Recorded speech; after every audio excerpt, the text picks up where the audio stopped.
نہ کوئی غم کرو نہ خوف، خوشیاں مناؤ جنت کی جس کا تم سے وعدہ کیا گیا تھا۔ اللہ کی ربوبیت پر اطمینان جب انسان کو ہو جاتا، میرا رب اللہ ہے، ربی اللہ، انسان کے لیے نہ کوئی کھٹکا، نہ کوئی خطرہ، نہ کوئی خوف، نہ کوئی حزن۔ جو کچھ ہو رہا ہے کس کے اذن سے ہو رہا ہے؟ اللہ کے اذن سے۔ اللہ کے اذن کے بغیر پتہ تک نہیں ہلتا۔ یہ کوئی اندھا بہرا مادہ نہیں ہے جس سے مجھے کوئی خوف ہو۔ اندھا بھینسا چلا رہا ہو اس سے تو ڈرنے کا ہر انسان کو ڈرنا چاہیے، نہ معلوم کس کو ٹکر مارنا، لیکن نہیں، اس کائنات کو چلانے والا ایک سمیع و بصیر خدا ہے۔ وہ جو میرا دوست ہے، میرا ولی ہے، اللہ ولی الذین آمنوا یخرجہم من الظلمات الی النور۔ اللہ اہل ایمان کا ولی ہے، ساتھی ہے، پشت پناہ ہے، مددگار ہے، حمایتی ہے۔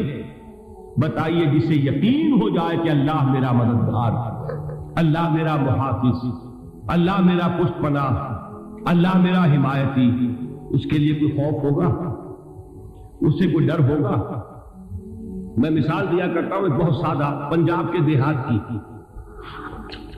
تو بڑا چودھری ہے اور کوئی غریب کسان ہے۔ اس غریب کسان کے جانوروں کو ہر وقت اندیشہ ہوگا چوری کا، کوئی میری بھینس کھول کر نہ لے جائے، کوئی میرا بیل کھول کر نہ لے جائے۔ لیکن جس کے بارے میں یہ سب کو معلوم ہو کہ وہ جو بڑا چودھری ہے وہ اس کا دوست ہے، اس کی بچیا کو کوئی خوف ہوگا؟ اس کی بھینس پر کوئی ہاتھ ڈالے گا؟ اسے کوئی اندیشہ ہوگا؟ نہیں۔ کیوں؟ کہ وہ بڑا چودھری، بڑا اس کا یہاں کا سردار، جاگیردار، سب کو معلوم ہے وہ میرا دوست ہے، کوئی میرے خلاف اقدام نہیں کر سکتا۔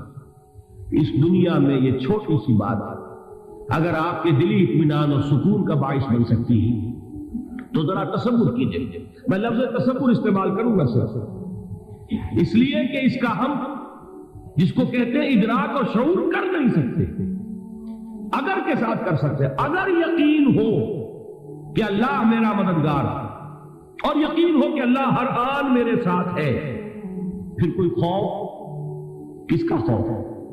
کوئی شے اللہ سے بالا تر ہے؟ کوئی قوت اس سے زیادہ طاقتور ہے؟ کوئی اس کے ارادے کو بدلنے والا ہے؟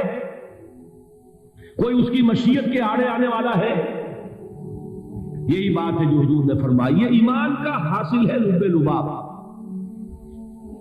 کہ دیکھو اچھی طرح اس بات کو ذہن نشین کر لو۔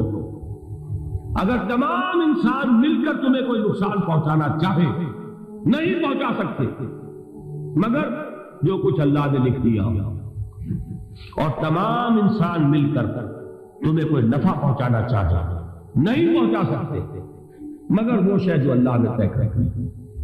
آپ پھر میں کہوں گا ذرا تعریف کیجئے، اسے فرض کیجئے، اسے سوچئے۔ اگر اس حدیث پر ہمارا دل ٹھکا ہوا ہو تو کسی سے ڈر ہوگا؟ یہ مجھے نقصان نہ پہنچا دے، یہ میری رپورٹ خراب نہ کر دے، یہ میری انکریمنٹ نہ رکوا دے، یہ میرا یہ نہ بگاڑ دے، یہ میرے یہ نقصان نہ پہنچا دے۔ اس کا ڈر، اس کا ڈر، اس کا خوف، اس کی خوشامد، اس کے لیے جا کر طرح طرح سے اپنی عزت نفس کو ذلیل کروانا اس کے سامنے، یہ سب کچھ کیوں کرتا ہے انسان؟ جب سمجھتا ہے کہ اس کے ہاتھ میں میرا کوئی نفع ہے، اس کے ہاتھ میں میرے لیے کوئی ضرر ہے، یہ مجھے کوئی غضب پہنچا سکتا ہے، یہ مجھے کوئی نقصان پہنچا سکتا ہے، یہ میرا کوئی کام بنا سکتا ہے، یہ میری کوئی ضرورت پوری کر سکتا ہے، اسی کا نام شرک ہے۔ جہاں آپ نے یہ سمجھا کہ غیر اللہ کے اندر کوئی طاقت موجود ہے، وہی شرک ہے۔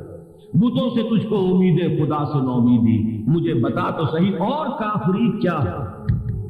شرک تو یہ ہے جس پر بھی تمہیں یہ خیال ہے، کلمہ ہے یہ کلمہ سوم، لا حول ولا قوت الا باللہ۔ ذرا اس پر دل کو کبھی اگر آپ تصور کریں، پھر فرض کریں، دل ٹھک جائے اس پر، کوئی طاقت نہیں۔ یہی بات تھی جو شیخ عبد القادر جیلانی رحمۃ اللہ علیہ نے اپنی وصیت میں اپنے بچے سے کہی۔ 11ویں دینے والے ہیں لیکن حضرت شیخ عبد القادر جیلانی کی وصیت اور تعلیمات کو کتنے لوگ نہیں جانتے ہیں؟ یہ جن مقامات تک پہنچے ہیں وہ کس چیز کی بدولت پہنچے؟ انہوں نے جو پیغام دیا وہ کیا تھا؟ اے میرے بچے، جس طریقے سے قرآن مجید میں حضرت لقمان کی نصیحتیں جو ہے نقل کر دی گئی ہیں، میں یہ عرض کروں گا بالفرض اگر قرآن حضرت عبد القادر جیلانی کے بعد نازل ہوا ہوتا تو شیخ عبد القادر کی یہ نصیحتیں بھی قرآن میں درج ہوتی۔ اتنی اونچی نصیحتیں ہیں۔ اے میرے بچے، اس حقیقت کو ذہن نشین کر لے، لا فاعل فی الحقیقت ولا مؤثر الا اللہ۔ اس کائنات میں نہ کوئی فاعل حقیقی ہے نہ مؤثر حقیقی ہے سوائے اللہ۔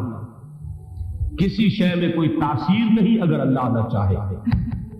آگ جلا نہیں سکتی اگر اللہ نہ چاہے، پانی ڈبو نہیں سکتا اگر اللہ نہ چاہے، زہر ہلاک نہیں کر سکتا اگر اللہ نہ چاہے، کوئی چیز فائدہ نہیں پہنچا سکتی اگر اللہ نہ چاہے۔ تو در در پہ کیوں سر جھکاتے ہو؟ در در پر کیوں جبیں سائی کرتے ہو؟ سب کے سامنے کیوں ہاتھ پھیلاتے ہو؟ ایک اللہ سے مانگو، ایک اللہ کے سامنے زمین پر اپنی جبین رکھو۔ لا فاعل فی الحقیقت ولا مؤثر الا اللہ۔ نظر آتا ہے ہمیں کہ پانی پیاس بجھا دیتا ہے، پیاس بجھانے کی صلاحیت پانی میں نہیں ہے، اللہ کے اذن سے۔ کھانا بھوک مٹا دیتا ہے، بھوک مٹانے کی صلاحیت کھانے میں نہیں ہے، اذن رب میں۔ دیکھیے یہی یقین تھا حضرت موسیٰ علیہ السلام کا واقعہ یاد کیجیے۔ سامنے سمندر آ گیا، قوم دیکھتی ہے پیچھے کہ گرد و غبار کا طوفان۔ معلوم ہوا کہ فرعون اپنے لشکر سمیت آتا۔ لشکر جب چلتا تھا تیز رفتاری کے ساتھ تو گرد و غبار کا جو طوفان اٹھتا تھا اس کا تصور کیجیے، اور لمحہ بلمحہ وہ قریب آ رہا۔ پوری قوم نے کیا کہا؟ اے موسیٰ انا لمدرکون، اے موسیٰ ہم کو پکڑے گئے۔ قرآن مجید نے تو یہاں وہ باتیں نہیں لکھی ہیں، لیکن تورات میں یہ درج ہے کہ بنی اسرائیل جھگڑنے لگے، دست و گریبان ہو گئے موسیٰ کے ساتھ۔ موسیٰ نے یہ فرمایا لا کر، اس سے تو ہم ہی بہتر تھے، وہاں کھانے کو ملتا تھا، زندگی تو تھی، بیگار ہم کر رہے تھے، موت تو نہیں تھی۔ اب جو کچھ ہوگا اس کا تصور کرو، جس طریقے سے ہمارے ٹکڑے اڑائے جائیں گے۔ تو لڑ رہے ہیں حضرت موسیٰ علیہ السلام، یہ تورات کی تفصیل ہے۔ قرآن میں صرف اتنا آیا ہے، پریشان ہو کر انہوں نے کہا انا لمدرکون، موسیٰ آپ کو پکڑے گئے۔ اس وقت موسیٰ کا جواب کیا ہے؟ کلا ان معی ربی سیہدین، نہیں، میرے ساتھ میرا رب ہے، وہ راستہ دے گا۔ بتائیے کہاں راستہ نظر آ رہا ہے؟ یہ ہے ایمان بالغیب۔ راستہ نظر نہ آئے تب اللہ پر یقین ایمان ہے۔ جیب میں پیسے ہو تب دل کو اطمینان ہے، تو ایمان کس پر ہوا؟ پیسے پر، اللہ پر نہیں۔ جب وسائل و ذرائع نہ ہو اور پھر یقین ہو کہ اللہ مسبب الاسباب ہے، وہ اسباب کا پابند نہیں ہے، وہ اسباب کا محتاج نہیں ہے، اسباب اس کے محتاج ہے۔ اگر یہ یقین ہے تو اللہ پر ایمان ہے، یہ نہیں ہے تو تمہارا ایمان اسباب پر ہے، وسائل پر ہے، ذرائع پر ہے، مادیات پر ہے، اللہ پر ہے۔ اس وقت کہاں راستہ تھا؟ کوئی راستہ تھا؟ سمندر ہے اور ادھر سے لشکر آ گیا۔ کلا ان معی ربی سیہدین۔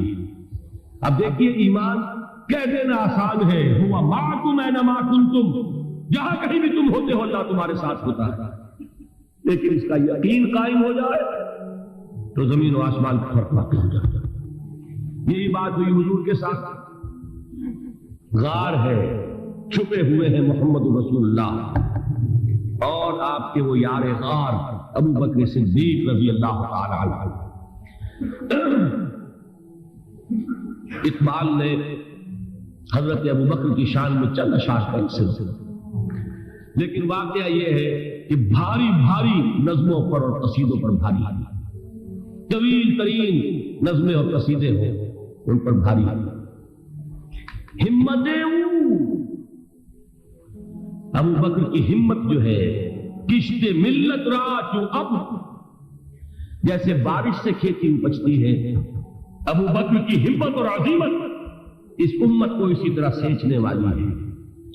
ثانیے اسلام و غار و بدر و قبر،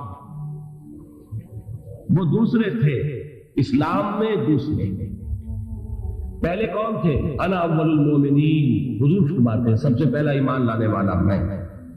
دوسرے ابو بکر. ویسے ہمارے ہاں یہ چلتا ہے اختلاف، حضرت علی پہلے ہیں کہ حضرت ابو بکر پہلے ہیں، لیکن اس میں بڑی خوبصورت تطبیق قائم کی ہے علماء نے، اور بہت صحیح ہے. چار کے بارے میں فیصلہ ہی مت کرو کہ کون پہلے ہے. ان کی ایک عجیب تقسیم کر دی ہے. آزاد مردوں میں، بالغ مردوں میں سب سے پہلے ابو بکر، بچوں میں سب سے پہلے علی، خواتین میں سب سے پہلے خدیجہ، اور غلاموں میں سب سے پہلے زید بن حارثہ. بڑی پیاری تقسیم ہے، یہ چاروں ہی پہلے ہیں، ہر ایک کے لیے ولیت ہے. اور واقعہ یہ ہے کہ اگر زمانی اعتبار سے تعین ہوگا تو پہلے خدیجہ الکبریٰ آئیں گی رضی اللہ تعالی عنہ. کسی اور سے بات کرنے کی نوبت بعد میں آ سکتی ہے، پہلے تو اہلیہ محترمہ سے بات ہوئی. آتے ہی پہلی وحی ہوئی ہے، ابھی تبلیغ کا حکم نہیں تھا. کس کو بتایا واقعہ؟ ابھی اپنی نبوت کی تبلیغ کا تو حکم ہی نہیں آیا. واقعہ کس کا ہے؟ وہ خدیجہ کا. جب کہا ہے کہ خشیت علی نفسی، مجھے اپنی جان کا اندیشہ ہے، تو کیا جواب دیا خدیجہ رضی اللہ تعالی عنہا؟ وہ صدیقۃ الکبریٰ ہے. صدیقات جو ہے خواتین، ان میں چوٹی پر خدیجہ الکبریٰ ہے رضی اللہ تعالی عنہا. اور صدیق جو مرد ہیں ان میں صدیق اکبر ہے ابو بکر صدیق رضی اللہ تعالی عنہ. لیکن صدیقات میں چوٹی. جب حضور نے فرمایا خشیت علی نفسی، کیا فرمایا؟ کیا عرض کیا؟ کیسے تسلی دی؟ نہیں، اللہ آپ کو ضائع نہیں کرے گا. آپ غریبوں کے ہمدرد ہیں، آپ مساکین کے تکالیف رفع کرنے والے ہیں، آپ بیواؤں کی سرپرستی کرتے ہیں، آپ مسافروں کی خدمت کرتے ہیں. اللہ آپ کو ضائع نہیں کرے گا، یہ یقین ہے اس خاتون کے اندر. خیر وہ ایک علیحدہ بات ہو جائے گی. میرے دل پر حضرت خدیجہ رضی اللہ تعالیٰ عنہ کی شخصیت کا بڑا گہرا نقش، جو وہ کوئی اور ہی وقت اور موقع ہوا تو بیان ہوگا. بہرحال اقبال نے ایک مصرے میں جو چار اولیتیں جمع کر دی ہیں، ہمتیں کشت امت را چو ابر، ثانی اسلام و غار و بدر و قبر. اسلام میں حضور کے بعد پہلے کون؟ ابو بکر. غار میں حضور کے ساتھ کون؟ ابو بکر. بدر کی رات اللہ کا رسول سر بسجود، وہ جھاڑ، وہ گھاس پھوس کی جو جھوپڑی بنائی گئی تھی، اور وہاں تلوار ننگی لے کر پہرا دینے والا کون؟ ابو بکر. اور اس حجرہ عائشہ میں محمد کے بعد سب سے پہلے دفن ہونے والا کون؟ ابو بکر رضی اللہ تعالی عنہ صلی اللہ علیہ وسلم. وہ جو معاملہ میں سنا رہا تھا غار ثور کا، حضرت ابو بکر بھی حضور کے خیال سے لرز گئے ہیں. آپ کو یاد ہوگا کہ جا کر پہلے تمام جتنے سوراخ تھے انہیں بند کیا. ایک سوراخ رہ گیا تھا جس کو بند کرنے کے لیے کوئی کپڑا نہیں تھا. وہاں اپنی ایڑی رکھی ہے. تب کہا ہے حضور سے تشریف لائیے، اور اپنے زانو پر حضور کو لٹایا ہے، اور وہاں کسی موذی جانور نے کاٹا ہے. حضور کی آنکھ لگ گئی تھی. اس وقت اس بل کے اندر جو بھی بچھو ہے، کیا ہے اللہ عالم، اس نے کاٹا ہے. اس کی تکلیف کی وجہ سے ابو بکر کی آنکھوں سے آنسو ٹپک گئے. حضور کے چہرے مبارک پر پڑے ہیں تو حضور جاگے ہیں، معاملہ کیا ہے؟ ایڑی نہیں ہٹائی وہاں سے. مبادا وہ جانور وہاں سے نکل کر محمد الرسول اللہ کو کوئی گزن پہنچا دیا. ابو بکر کی ایڑی ہے، جس طرح چاہے کھا لے، ختم کر دے، جان نکل جائے تب کوئی یہاں آئے محمد پر پائے، لیکن جیتے جی نہیں. وہ ہے ابو بکر. حضور کے خیال سے اس وقت حضور نے پھر اپنا لعاب دہن لگایا ہے، اور اس سے پھر آپ کی تکلیف ختم ہوئی. جیسے خیبر میں حضرت علی کی آنکھ دکھ رہی تھی، اس کو جو شفا حاصل ہوئی وہ بھی حضور کے لعاب دہن سے ہوئی.